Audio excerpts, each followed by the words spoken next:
Okay, the final blog on reopening in Nevada.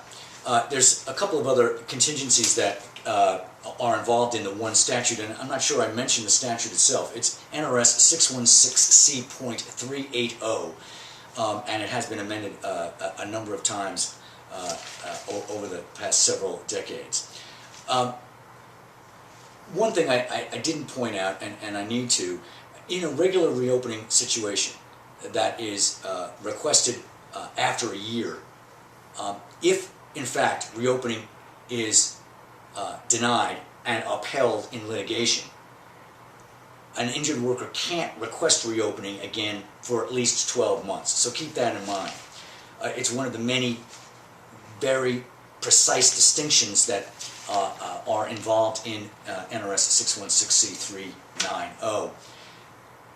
One of the others is, if a claimant is not off work during the life of his open claim, and at the end of his claim he or she does not receive a rating for permanent impairment. In fact, the treating physician does not believe they have suffered a permanent impairment, just an injury that has now healed.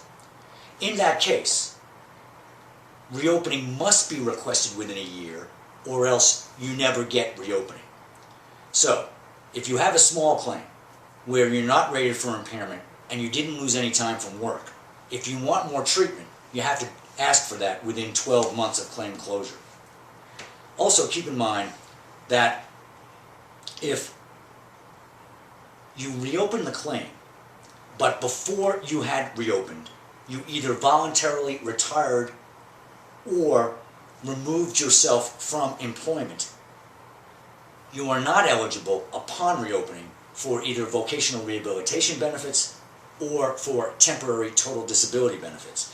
The TTD benefits are in fact what you would get in substitution for wages that you'd lost. But if you're not working, you're not losing any wages, and therefore you're not going to get TTD upon that reopening. And then finally, if you request reopening and the request is pending, the treatment that you receive in the meantime is ordinarily not covered.